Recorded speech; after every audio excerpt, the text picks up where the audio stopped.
We're back. All right, so we're back here with Charlie. Oh, actually, let me post this onto my newsfeed as well, so everyone could see it. Repost the newsfeed. Okay, cool.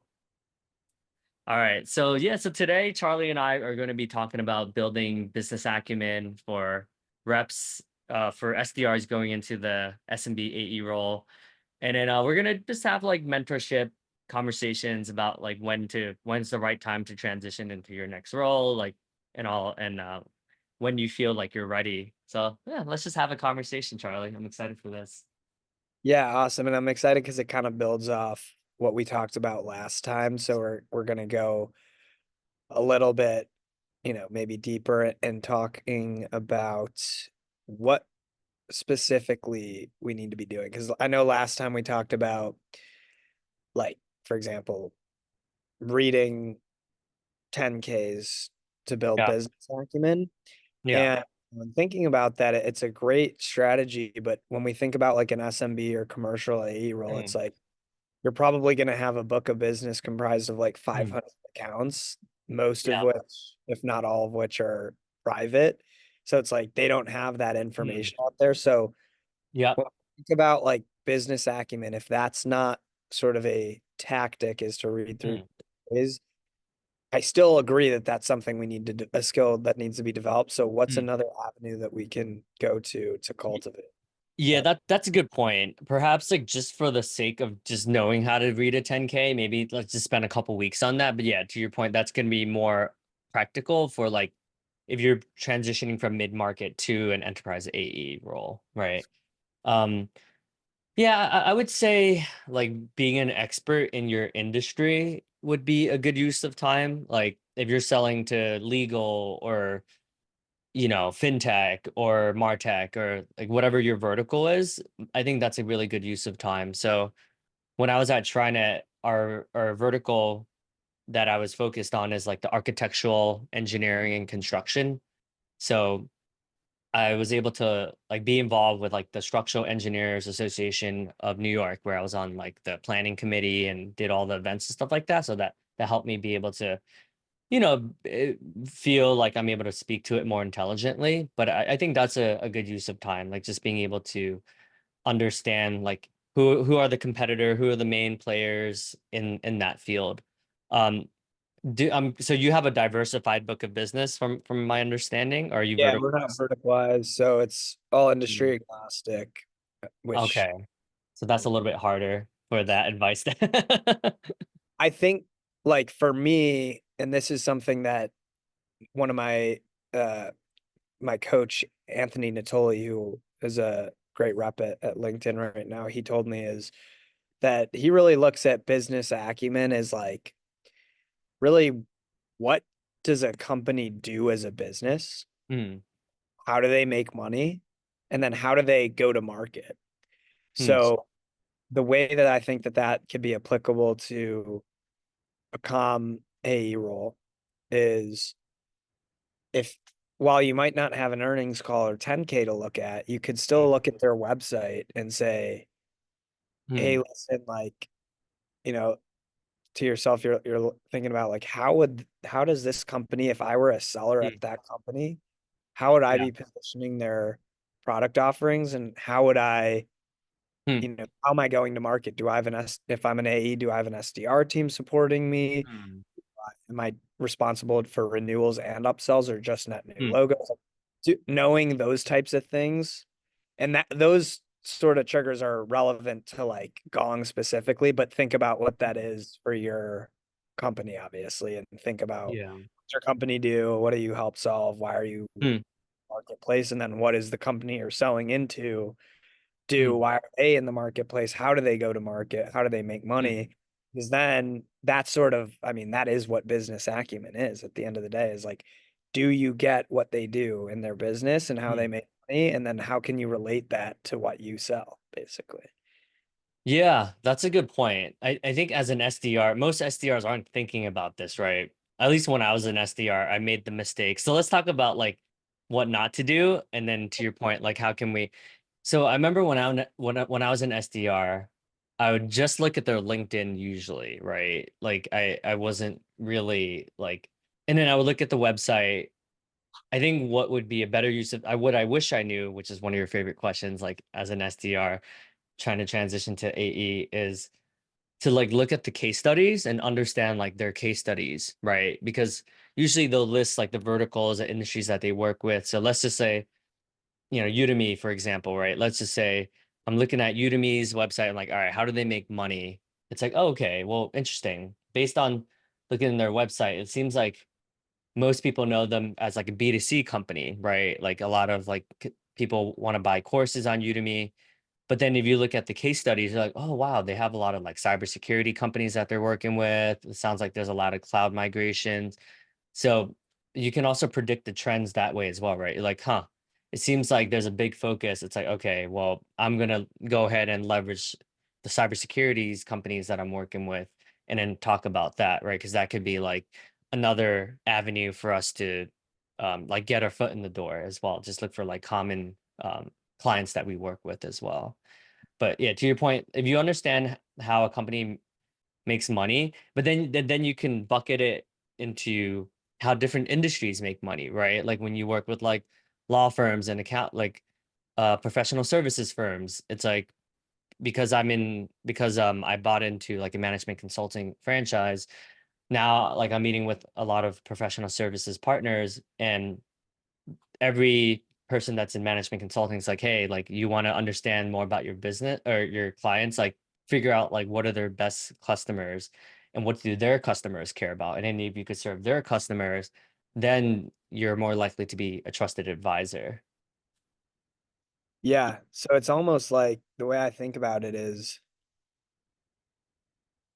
in a lot of way there's a lot of similarities to what we're talking about in like prepping for an interview in a way where it's like before I took a job anywhere that I've gotten a job at, I've like learned about what the company did, what their case studies Mm, were like, so I could speak to it as to how I would, go about being a seller there. And it's the same kind of thing where it's like you almost have to act as though you're selling the product that you're trying to mm, sell.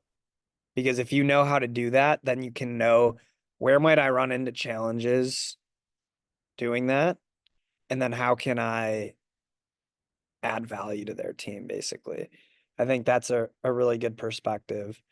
Um, and then I guess the question is, so there's the business acumen piece. I think that another thing that is really important is also just the persona acumen, where it's like the specific buyer persona. I remember when we were both at Coach Hub, one of the um things that I didn't know that I wish I knew more of as a newer SDR was like I would sort of pitch Coach Hub the same way to an L&D leader as I would to like talent management, as I would to like, mm, you know, an HRBP. And it's like each of those personas do very different things, even though they're kind of in the same like HR umbrella. mm.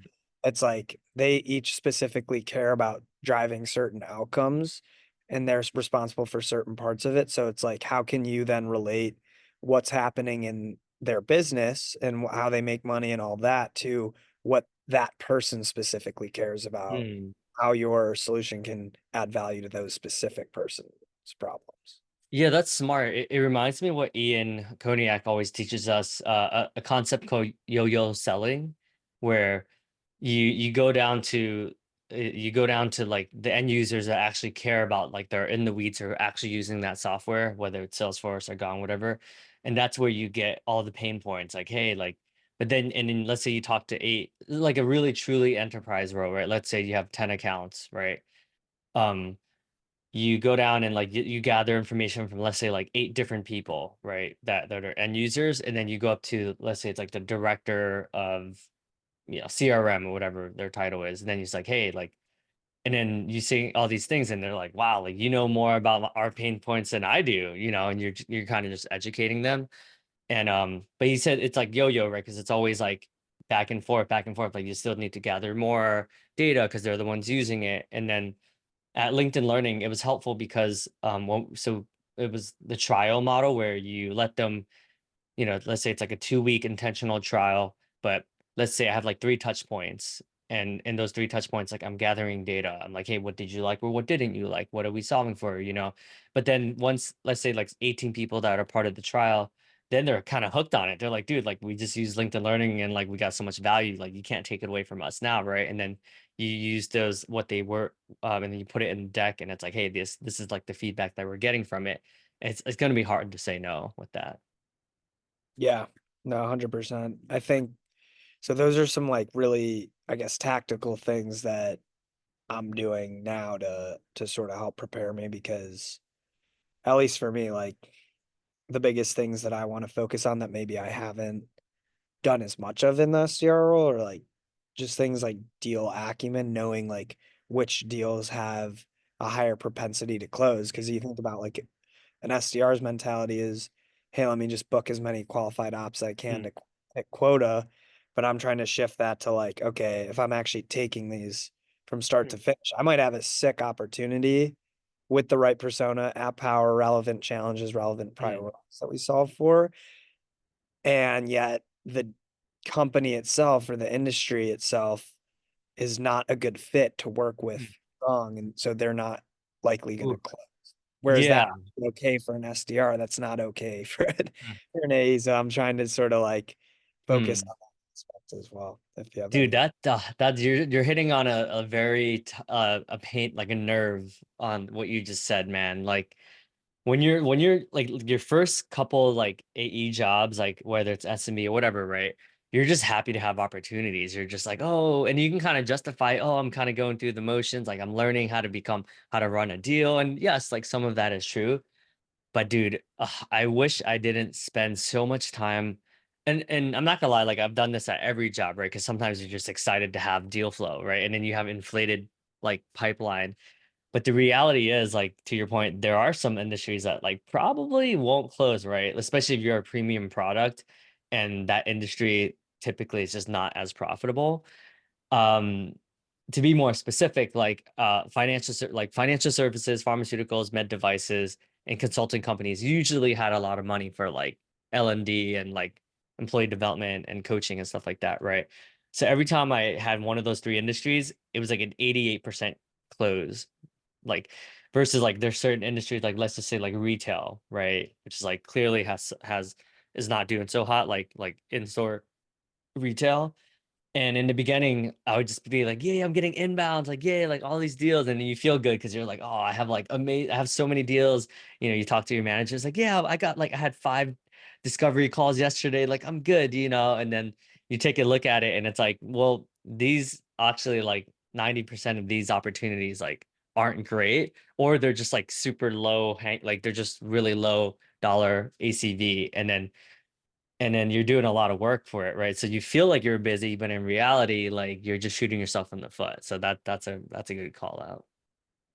yeah. And I think then it'll be important to kind of know like your what your close rates are like as you sort of step into a role, just like knowing your specific numbers, how many deals you need to be actually working at in a quarter, how many you have to have open in your pipeline to like get to your number and stuff like that. But that I feel like that's kind of getting ahead of where I'm at now. But sort of so those are sort of the tactical things I'm thinking about is like the business acumen, identifying accounts to work with and prioritizing my book of business and tiering those accounts. I think that's a really good one. And then um just like a bigger theme overall, kind of going to the other topic that we talked about last week, which is how do we like progress in an organization and in our careers while also like making sure we're enjoying the ride along the way and Mm, out in the rat race. Like I feel like a lot of the mentality as an SDR is like, let me just like get to A as quickly as mm, possible or some other role as quickly as possible. mm, And I'm also just trying to take like a 30,000 foot view of like, hey, like, if you're crushing it as an SDR and doing really well, like there's nothing mm, wrong with just enjoying that for a bit and like learning as much mm. as you do, which then begs Yeah. the question, like, because right now it's summer in Chicago. Like, I love being able to enjoy Uh, that, hang out with friends and family and loved ones and stuff. And it's like, mm, I'm thinking, like, if I stepped into a new role right now, first of all, I'd chomp at the bit to do it, but Mm, also it's like you got to think how much, you're going to be like drinking from the fire hose pretty quickly. So it's mm, like, how do you think about, making big career decisions like that from a timing mm, aspect? Maybe you mm, have the opportunity to do it, but does that mean that you necessarily shouldn't? mm. You know? That's a really good question.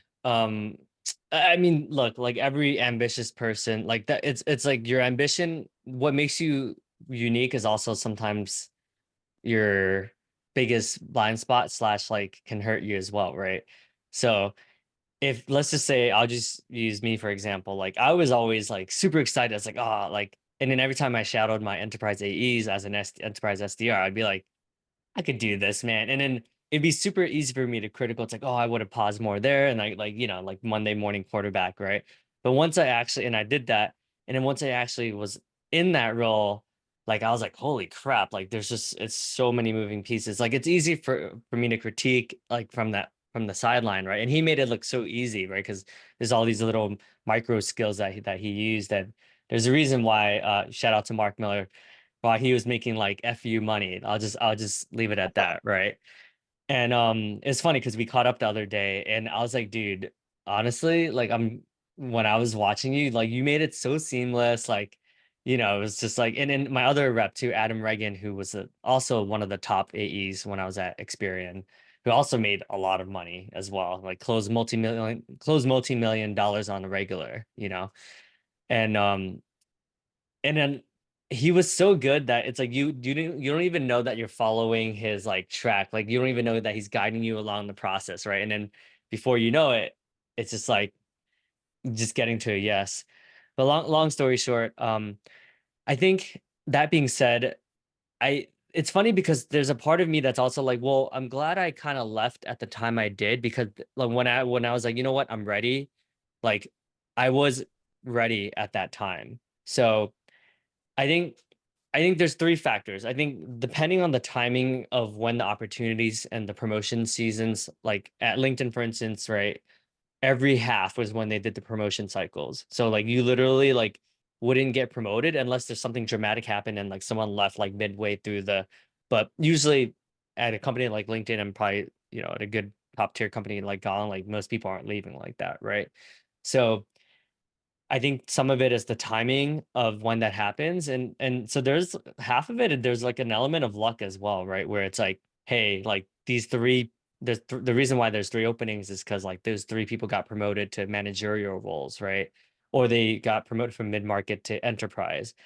But typically, I would say 90% of the time, it's planned where it's like, hey, like it's like succession planning, right? It's like most enterprise AEs managers know what their pipeline is coming from. Let's say it's like 75% of the mid-market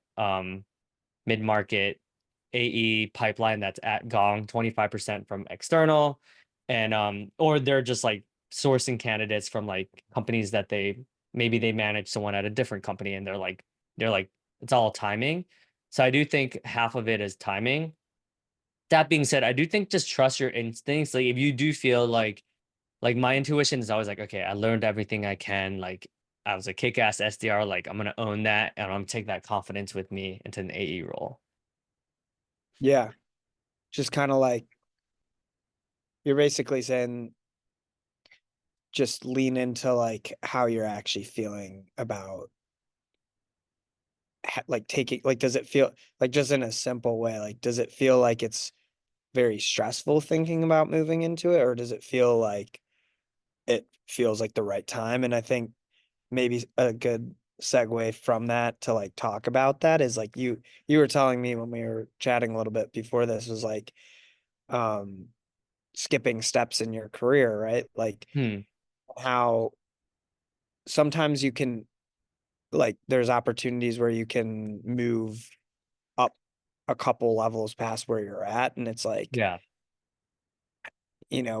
when you think about times because I know you've done that in your career, do you feel Yeah. like it was worth it because then it opened the doors for like now all of a sudden you're at that threshold and like every other Hmm. opportunity that or is it like would you have rather kind of taken it slower and Hmm. and Uh, I'll answer this in like a non-traditional way. I think confidence is everything, right? So let's just say I'm like a kick-ass SDR, and like let's just say I do a solid good 2 years. I was like the number one SDR, and then I get promoted to SMB 8. Let's say, and then I do same exact thing, a good 2 years, crush that, and then and then continue a really good mid-market AE for 2 years. And let's just say in those 8 years, you finally get promoted to enterprise AE at like a really good company, right? Like let's just say like a Gong or like of that similar tier. So not all enterprise AEs are weighted equally, right? Like I could work for like a no-name startup that has like 3 reps, and then my title is enterprise AE. But in reality, once you get rid of like the title, fancy title of being an enterprise AE, and you look at the actual role, it's like, okay, no training at this company. Um, I I'm basically put into a position where I'm like pretty much gonna fail, right? I don't have a good manager, right? So I would rather be an SMB AE at like a really good company that has like solid training, a good reputation. Like when you apply to a different, let's just say you do leave one day, everyone knows who like what that is. Like it's like some brand rec. I guess it's like the same as like going to Harvard, right? It's like no offense, like I went to Rutgers, like no offense to Rutgers, but like Rutgers and Harvard are the same tier, right? So you could look at the same thing with software companies. Like, yeah, like an SMB AE role at Coach Hub.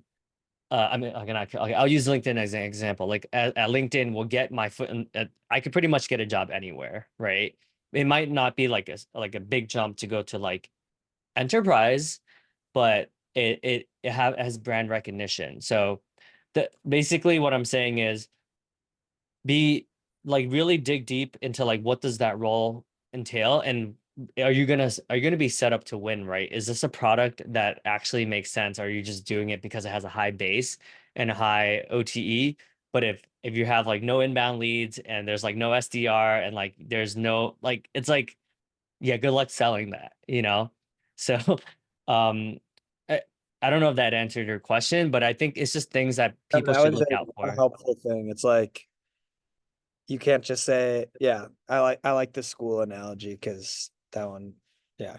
I was just in that a couple of years ago where like you have friends that are like at USC and I'm at Illinois and they're like safety school, but like you also don't want to get too caught up in like comparing yourself Mm, to others, but it's just helpful to like think about for yourself, like, hey, what's the right thing for me? And I think ultimately it's just like where do you feel you're growing and getting better the most at, right? So I think, yeah, for me, like that's why I love where I'm at. And just I think the biggest thing that I'm trying to like, I guess going back to I know this is kind of bouncing around, but like going to the tactical level now, like thinking about it, it's like, okay,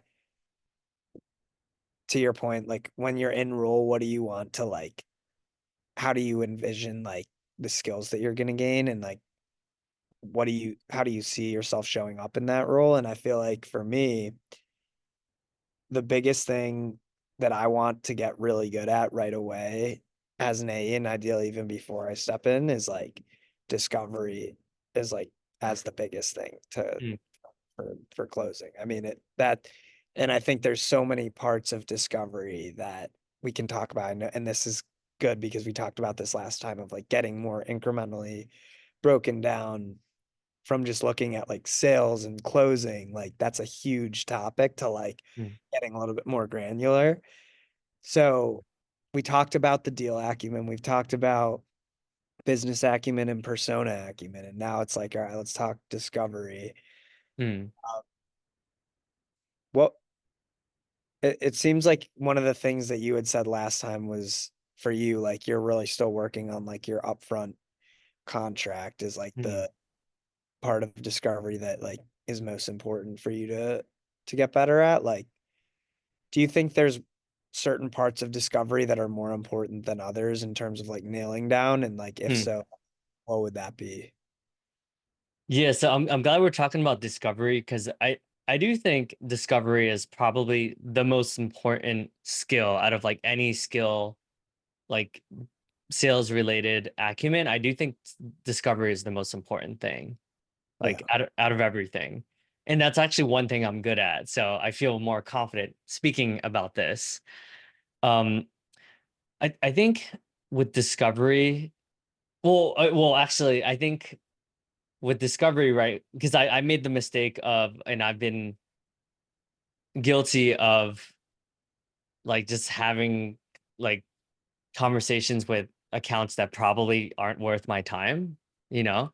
So I think the reason why I think that's important to think about prior to discovery, it's like, yeah, I could be the world's best discovery, or if that's a word, but if I'm talking to the wrong accounts, unless I do 1,000 discovery calls, then it doesn't matter how amazing my discovery is. So I think prior to that, it's just like really honing down on what the accounts that make sense, right? And it's like easier said than done. It's like, yeah, duh, genius. But I mean, we've all been guilty of like just talking to clients that like is a waste of time, you know? So like I just can't stress that enough. And And just having, discovery is like a sexy topic to talk about versus like the nitty gritty fundamental stuff is like yeah. not as like appealing for people because it's like let me just get on the calls and let me just like talk to people and listen to people and like that's the part of selling that everyone loves is the Mm, customer interaction, but it's like in order to have quality versions of those that actually like mm. result in something, like you need to do the groundwork before that. Exactly. So that being said, so given that like you are actually talking to like your ICP and you've actually done the work and your company, your organization is thoughtful enough in having the right ICP, not what they think is amazing, but what the market actually wants. And that's like a whole nother call in itself. Yeah.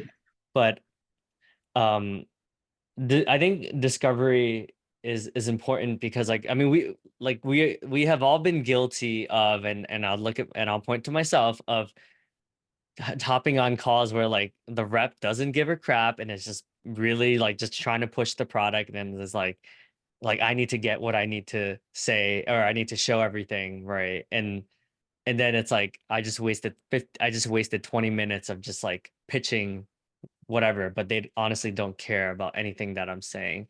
So yeah, like some good discovery, upfront discovery, like let's say it takes you like 15 minutes to do like proper discovery, then you only need like a couple minutes to actually figure out and actually prescribe like an actual solution or like something that will is enough to get help you get the next meeting. But if we're doing only 5 minutes of discovery, for instance, and then we're pitching for the other 15 minutes, then you and I've been guilty of this, which is like probably one of my biggest regrets, right? But sometimes you're just stuck and you're just like, maybe you're just like busy on the hamster wheel and you just don't have time to reflect, right? So this is like usually like afterwards, like the end of the month or end of the quarter or whatever, I've had some time to reflect and be like, oh crap, like I did like 56 deals and like 30 of them actually was a waste of time. Like I like wasted 15 minutes of like pitching when I should have saved up ton and just did proper discovery for those 10 minutes, and then I was able to give them 20 minutes back into their day, and then for me to have 20 minutes back into my day. So that's I know people probably don't like hearing that, but it is something that we're all guilty of, especially in the SMB mid-market space. So if I'm hearing you correctly, it sounds like basically reps have a tendency in the commercial mid-market space as they start out to maybe feature dump a little bit and focus more Agree. on us and our products and how cool Mm, it is, and how look at how this new feature here can solve this, and this instead of like speaking to, hey, like out of everything that you're focused on right now, like what's the most important thing for you in the business, right? Like, and yeah. ideally you come with a perspective on that too, right? Like you've done the research up front Yeah. before. Um, I think, yeah, one of the nice things about where I'm at too, where is like the way that we sort of get qualified for our opportunities that we book is like SDRs are supposed to take those first initial calls by ourselves to just Mm, like run that initial one before bringing in an AE. And mm, so that's given me a ton of at bats with that. And I mm, think one of the I one of the things that I have trouble with, if I had to pinpoint like something that I notice in my deals that I get stuck up on is like, let's say I'm talking to like a lower level below the line, is to try and have like a next step be with them and their manager. And I think a lot of people Mm, get worried to bring in their boss or mm, like this is we're talking about multi-threading and getting mm, to power basically. yeah. I think a lot of people on the buying side don't want to do that because Mm, it's like the jolt effect. If you've read that, it's the fear of messing up is more potent than the fear mm, of messing out. And so yeah. while they might agree that they have a really bad problem or pain that you can help solve, it's like they don't want Mm, to bring it up because if, something happens and they look like an mm, idiot, it's like scaring them to bring in the other one. So I'm curious, I'm sure you've dealt with that in mm. your career. Like, what are some ways that you sort of are able to get to power with those, thread? Yeah, that's a really good question, actually. Super thoughtful. I think it's yes, it's a lot of more work up front, like really going and digging. Like for instance, LinkedIn Learning, right? Like let's say I'm working with the HR manager. Her title is like, let's say it's Mary, who's like HR manager at, insert like 2,000 person manufacturing company like name, right? So let's just say like the CFO is a person that ultimately has like sign off on this, right? I would have to meet, I think I met with her 6 times prior to like build out custom pathways for each of the career paths, right? Like one for directors, one for managers, one for project managers, one for Six Sigma process improvement, etc. Right. So literally, it took me 6 hours, but because we did the work, like all that work up front, when we did finally present to like the stakeholders, it was like laser tight. Like we did all the work, we were able to like like think of all the potential objections, but it was like she was very, very careful because she knew that like we only have one shot at this, and if we're gonna make this work, like everything has to be done a certain way. So I think I think newer reps are so quick to like got to get to power, right? But you forget that sometimes that champion, yes, like they can't pull the trigger like the plug or the trigger, right? But at the end of the day, they know all the stakeholders and they know everything. So is sometimes you have to kind of slow down, but it'll pay off like long term.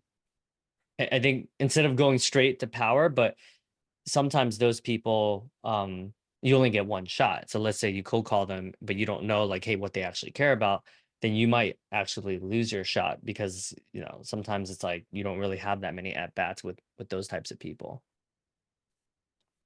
So you're basically saying like you need to flesh out exactly what's important to power before you get to power so that you show up credible. Yeah. But I'm thinking I totally agree with that is like, right, when we're talking to people that are maybe just that rung below where we need to be, maybe you're wanting to be with the VP level, but like you're talking to a director and they're worried to bring in the boss. You nail down, hey, director that I'm talking to, like this is what you've told me. This is what it sounds like you're dealing with. And they're like, yep, totally agree. And then as a next step, we're like, hey, as a next step, I'd love to take a deeper dive demo with you and so to get his perspective or her perspective on this because they are um, we want to show what our platform can do from a VP lens as well, or whatever, a very visual platform. And then they're like, yeah, I think what would be great is to send a follow up on this discussion. And then, I'll go back and socialize it and talk to them. And then we can set up a time after that. That's typically how the objection goes. So in that case, it's like, clearly there's a fear of like, even though we've nailed down what's important to that person and we somehow didn't like, you know, get them to overcome their fear of messing up in a way. And to your point, it's like, okay, well, then you need to be talking to what is their boss going to get out of this, right? Yeah. And, but sometimes they might not know that unless you talk to them. So it's like, Well, yeah. I mean, I'm sure you're familiar. Like there's like true mobilizers, like there's like true change agents who like can make things happen. and it's Yeah. not always by title. And then there's people, and when you have enough at bats, enough reps, you kind of know, you're like, okay, this guy, like, because when you start asking questions and they have no idea, you're like, okay, this guy like has Yeah. no idea what's going on. Like, I'm not gonna waste my time. But you'll know, right? Like, and then sometimes like when you're early on, you're just like, oh wow, this person says they can help me. But then you'll know, right? Because one, like, the when you ask like business questions and they don't know, then it's like, okay, like this person probably doesn't have any influence. Or another, or there's certain people who like are brought in just for like a specific initiative. So usually like new people are interesting because they're trying to make a name for themselves, and they're trying, like, usually they're brought in for like a specific purpose, right? So it's like, okay, like this guy is here to like unify like the four different orgs and the four different segments. So, but sometimes you don't know, but you'll know because like when you meet certain people, you're like, okay, this guy, like, he has something, like it's like intuitive too. No, I like the call out of the change makers because that's why like change jobs, for example, is a great trigger to prospect after, is because those people are looking to make an impact quickly. And like, I actually just had a call this morning where I encountered that objection that we're talking about of like, this person was, you know, low below the power line. They're 4 months into their role. And the objection I got towards the end, despite showing how we could add value and what the problems they were solving and how we could fix them and why it was important that we fix them, they were like, listen, like, I don't have that credibility built up with my boss yet. Like, I'm worried to, give me like 30 more days and then we can um, talk from there and like circle back. And I basically straight up said, I was like, hey, can I like challenge you for a second on that? And he was like, yeah, sure. What's up? And I was like, you know, typically like when people change jobs, they're looking to make an impact really quickly. And it's one thing to say to your boss, hey, let me poke holes in all the problems that we're having as an org. It's another thing to say, hey, here's the problems that we're facing as an org, and here's exactly what I'm step by step doing to try and solve it.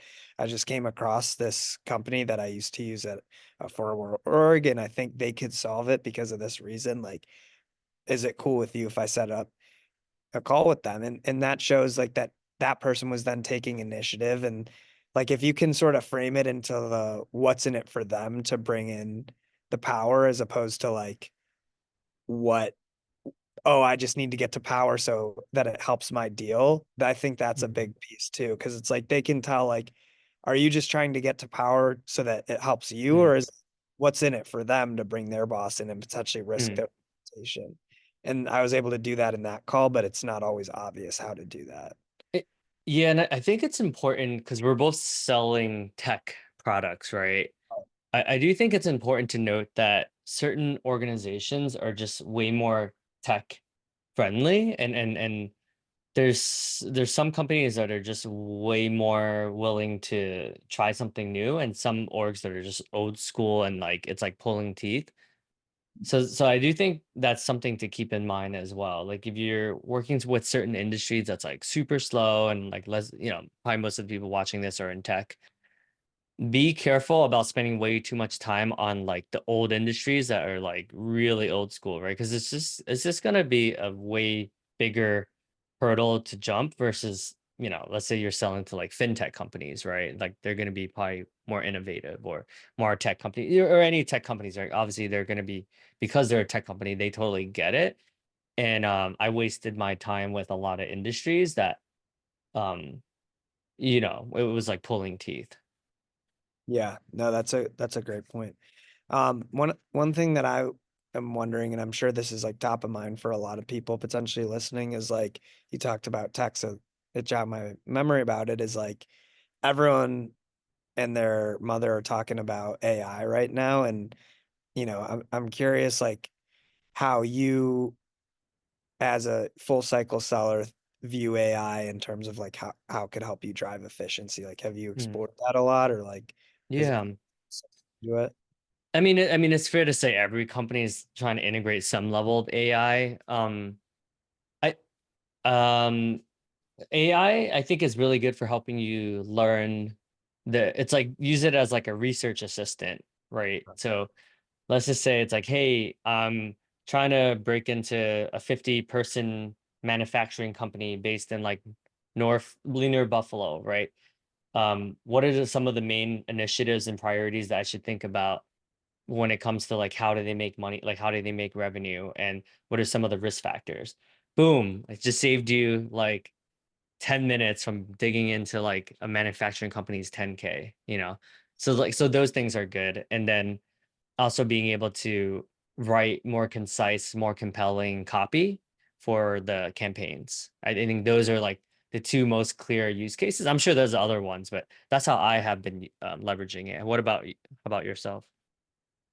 Yeah, no, I'm similar in the same way, like just kind of like to review or give feedback on emails or I mean obviously I work at Gong, so that's like basically we use AI to sit behind calls and capture, analyze, and transcribe them. So that's been beneficial. But Yeah. yeah, it's just like an interesting question I like to ask because I know it's like some people are like thinking like, hey, like this is gonna replace VDR, like there's a lot of Oh out there. yeah, that's not happening. Yeah, Well, yes and no. So as you know, being in your a front line and selling sales, like most of the buying motions, even in the SMB space, but especially in the strat slash enterprise space, is done like outside of your call, right? It's like, and then there's like obviously intent data and there's like so many different things, but everything is done outside. So yes, like are we going to have more informed buyers that have a lot of data and they can like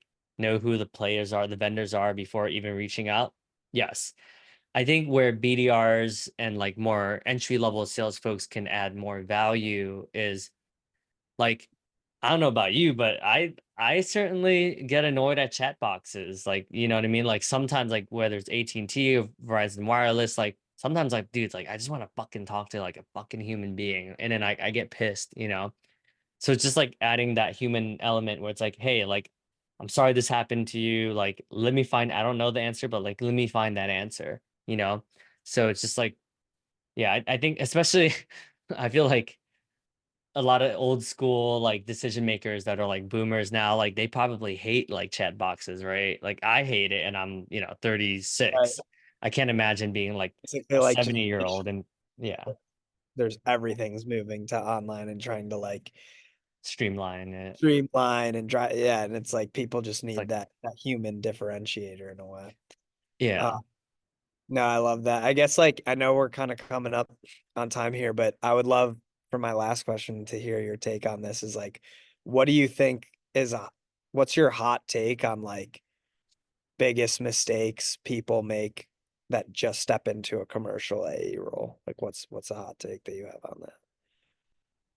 I think um like the skills to be a really good SDR is like half of the skills of what it takes to be a good AE, right? Like obviously you're still always going to prospect. You're always going to hustle, grind, right? Like that's like universal. Like that will stay with you forever.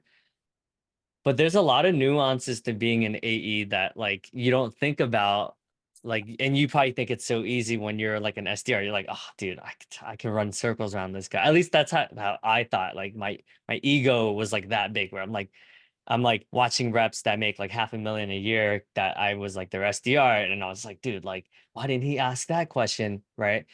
But then now, like that, I've been on the other side and having been in enterprise AE, I'm like, oh, that's why he did that. Okay, okay, and not be so quick to like answer every question.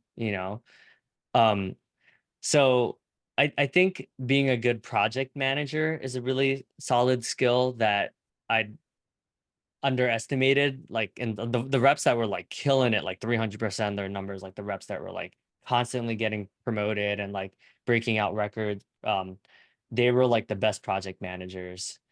Um, I think prioritization becomes even more of a use a valuable skill because you're just juggling a lot more, especially like when you're S&B, you're like you're just like grinding like crazy, right? Like I remember at LinkedIn doing like an insane amount of like discoveries and just so many calls every day. I'm like, man, like I don't know, I don't even know how I did that, right? But it's tough because when you're kind of grinding like that, then it's hard to like reflect and be like, hey, which activities yielded yielded the most ACV, right? Sometimes you're just like some depending on the organization, sometimes you feel like more of like an order taker.